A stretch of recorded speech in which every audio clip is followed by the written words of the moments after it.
Hey guys, and welcome to the Working Money channel. So I was scrolling through Twitter this morning and, on the right-hand side, if you guys use Twitter, you tend to see what's trending, what's happening today, the latest tweets.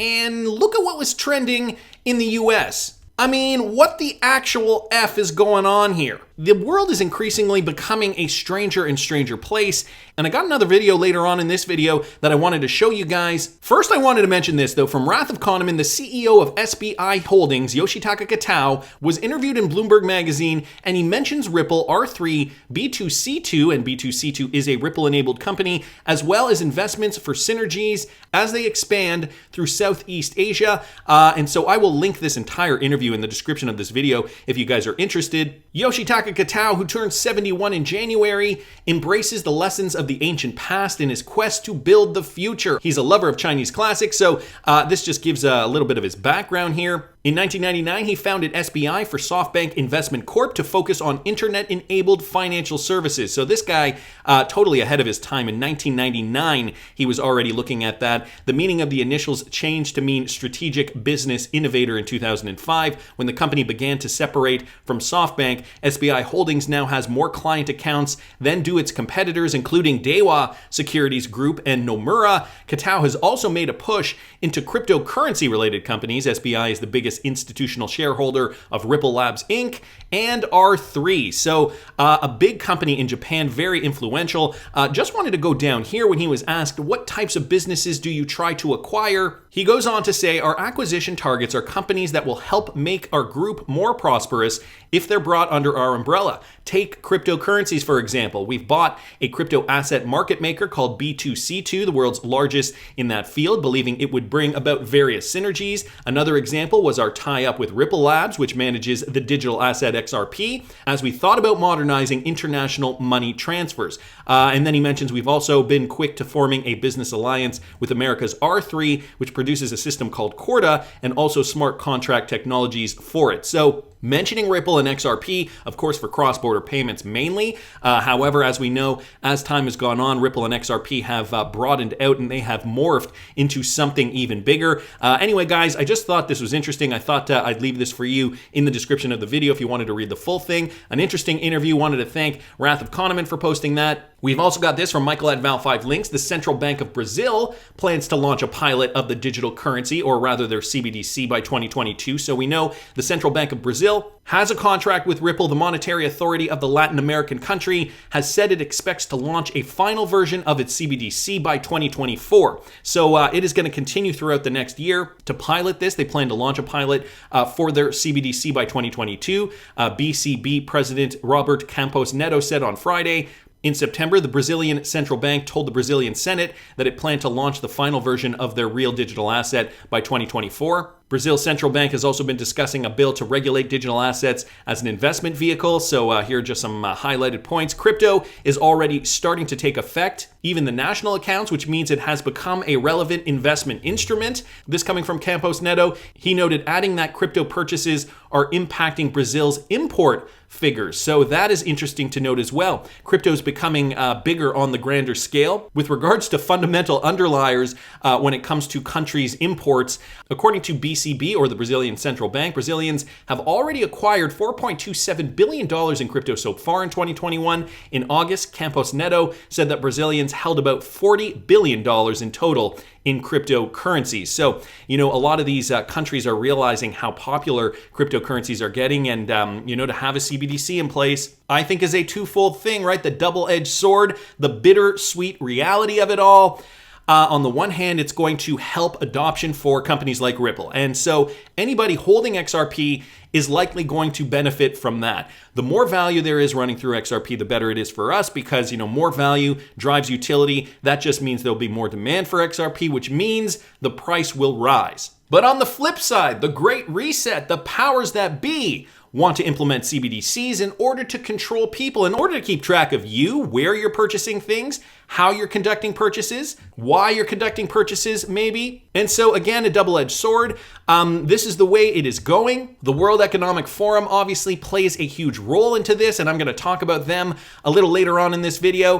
First of all, I thought this was kind of funny. Stéphane Hubert posting this on November 29th, which is only in 6 days as of the time of this recording. The SEC's enforcement chief and head of its anti-bribery task force talk with Andrew M. Levine of Debevoise and Plimpton, Ripple's law firm, about bribery and corruption in government agencies. So yeah, you can't make this stuff up. We've got an attorney from Debevoise and Plimpton, and he's going to be talking on this panel with Drago Cost, working group on bribery, and Gubir Gruwal, the director of enforcement of the U.S. Security and Exchange Commission. And this is happening at an international white-collar crime symposium. And so just to put that connection there, Debevoise and Plimpton is the law firm that is representing Ripple in the lawsuit, and they have former SEC employee Mary Jo White. She is a former SEC lawyer, so she's on the Ripple side. But just to put that connection together, Debevoise and Plimpton, and Andrew Levine, he's also from that same law firm. So kind of a funny connection. Wanted to thank Stéphane Hubert for pointing that out. Got some quick Algorand news, guys. This from Michael at Val5 Links. Algorand project raises $3.6 million to make cross-chain DeFi friendlier for big investors. The C3 protocol, the cryptocurrency trading project linked to the Algorand blockchain, has raised $3.6 million, led by Arrington Capital and Jump Capital. C3's ambitious plan to allow decentralized finance, or DeFi liquidity, to flow across blockchains was also backed by Golden Tree Asset Management, Cumberland, Parify Capital, Mechanism Capital, Borderless Capital, Node Capital, and Digital Currency Group. Cryptocurrency trading grew out of retail exchanges and developer-led blockchain projects, in contrast to legacy finance, which started with institutions building infrastructure. We know about the history there. And so for Algorand builders, founded by the Rand Labs team that built Algorand, Staples' My Algo Wallet, and Algo Explorer, C3 is focused on creating a new layer for using collateral and margin across different blockchains, starting out by connecting collateral management, Algorand, and Ethereum with the same cross-chain functionality, also coming to Algorand and Solana. So another development, if you are an Algo holder, something you should be paying attention to. Algorand is an unusual cryptocurrency. You know, it kind of marches to the beat of its own drum in a lot of ways. You know, we've seen pushes up for Algorand at unusual times that do not necessarily coincide with the rest of the crypto market. Like even just the other day, we saw it pump within that day to $2.82, coming right back down to about $1.88 from where it was before it pumped. Algorand, of course, is one of those world economic cryptocurrencies that I'm invested in, that I'm paying attention to, right? In this report from June of 2021, we can see Algorand, one of 6 cryptocurrencies that the WEF, or World Economic Forum, is mentioning or had mentioned in this report. So an interesting project. Wanted to thank Michael at Val5 Links for posting that. We also have this from BondCrypt XRP, guys. The XRP ledger reveals plan to power the development of NFTs. So more with regards to the development of NFTs on the XRPL, guys. The global payment giant has revealed plans to get into NFTs. As we all know, the XRP ledger is evolving into an NFT platform. Proponents have noted that the XRP ledger has features that support NFT functionality. The platform was launched in 2012 and evolving to power NFTs in a key milestone. So now it's going to be running the XLS-20, a standard that will power seamless functionality for NFTs. The standard is yet to receive the community's approval, however. Once approved, RippleX will support the development of NFTs on its network. The payment giant will partner with the Mintable project,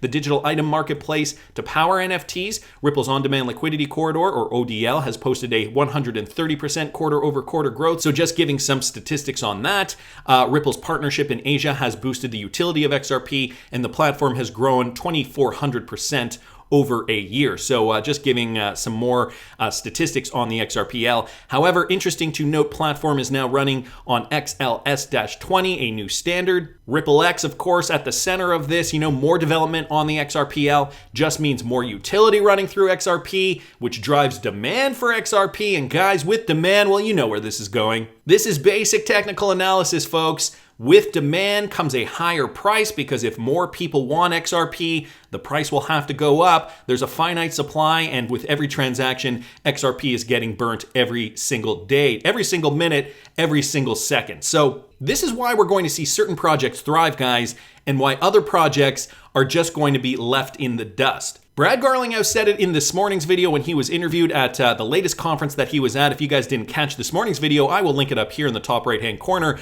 Essentially, when he was asked about Dogecoin, it's got to be tiring for guys like Brad who have been in this space for quite a while. And, you have to keep hitting the same points home, right? The cryptocurrencies with value are going to be the cryptocurrencies that solve problems. XRP, of course, very versatile, being used by Ripple. And so that is one of the cryptocurrencies that Brad thinks obviously is going to have more value down the road. He has never predicted a price, but I think it's clear based on what we know that this is where we are going. Now, I wanted to talk about this. BondCrypt XRP posted this. WEF releases a resource suite for CBDCs and stablecoins aimed at regulators and business leaders. Just yesterday, I did a video in the afternoon outlining a recent World Economic Forum document. And if you guys didn't catch that video, I'll link it up here in the top right-hand corner. I discussed some points with regards to XRP utility in that video, but I didn't go over the entire document. The document is linked in that resource in yesterday's video, so if you want to look at that document, you can check it out there.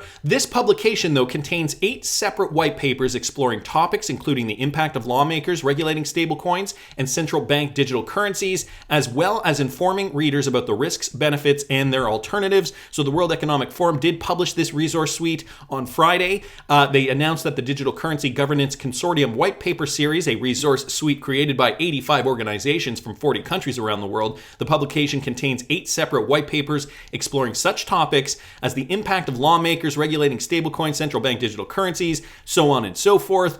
The thing I wanted to bring up was this. Oh, wait, first let me read this.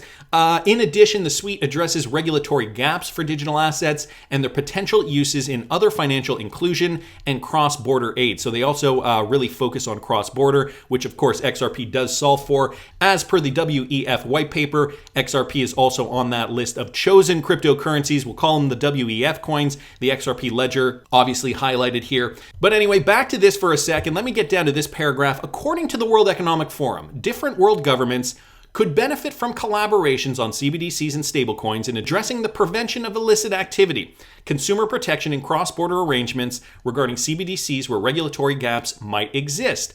The organization's white paper on addressing regulatory gaps specifically cites a potential lack of cybersecurity, having the ability to create a full-blown systemic financial crisis should a digital currency be compromised by a bug or other exploit.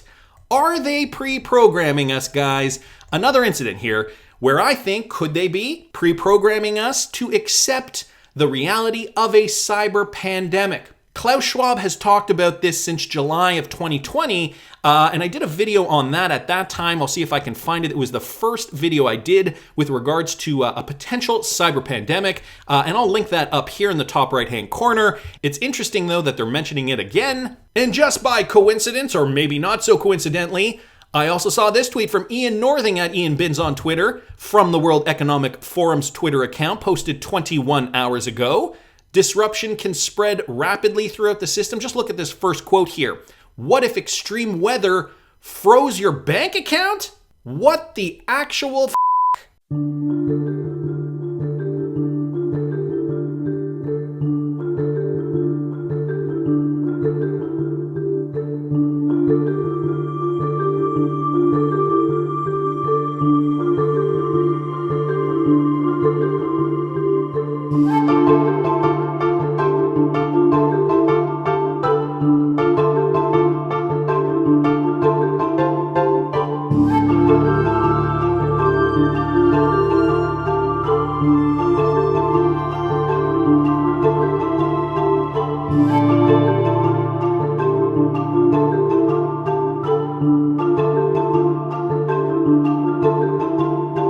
All right, I think I'm going to stop it there. Just to reiterate, so maybe I should have been reading the text as it was appearing on the screen.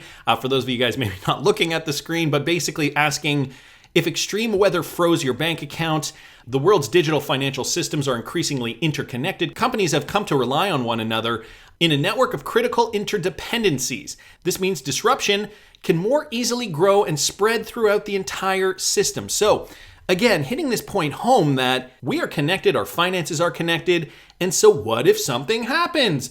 Cyber pandemic with repercussions that could affect all of us. And so it means that a severe, and this is where it gets super weird, guys. It means that a severe snowstorm, for example, or a cyber pandemic, notice how they're tying in climate change into this as well, could cut off people's access to money, both in person and online.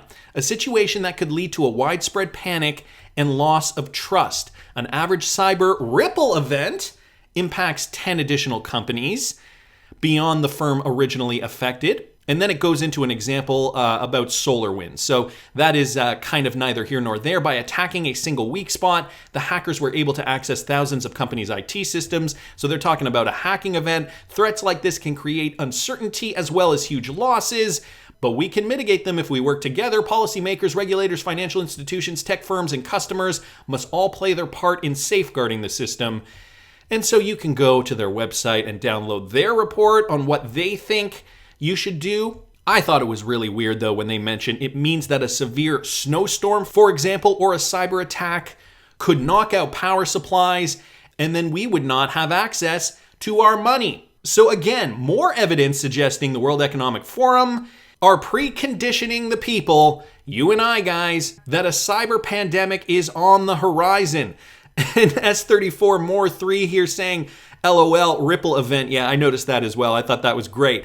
Down here, thought it was interesting when somebody noted that, where was it here? Let me just go up for a second. Here we go. Who was saying it right? It was XAnon. One of the contributors for the WEF Cyber Pandemic Guide is the advisor of ABSA Bank. Interesting observation there. If you guys don't know, this is an article back from 2016. Blockchain Consortium R3 adds its first African member bank, which is ABSA Bank. The South African subsidiary of Barclays Africa has joined the R3-led Global Blockchain Consortium. The group, which primarily consists of banks, recently began including non-bank financial institutions. So they are a subsidiary of Barclays Africa. Back in 2019, Ripple and Barclays Accelerator backed $1.7 million round for remittance firms. So Barclays Accelerator program and Ripple have backed a $1.7 million round for a new remittance startup that will use XRP.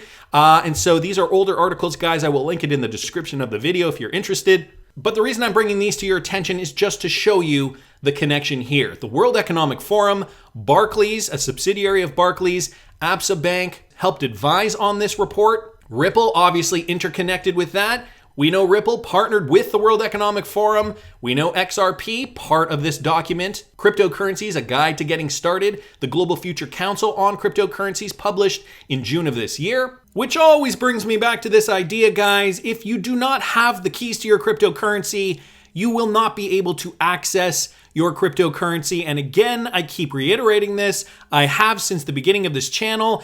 If you have cryptocurrency that you don't want anyone else to control, keep it in cold storage. I personally use a Ledger Nano. Again, I have an affiliate link in the description if you guys still want to get one of these. You don't have to use that link though. There are other options available to you. I just like this particular option for my cryptocurrencies.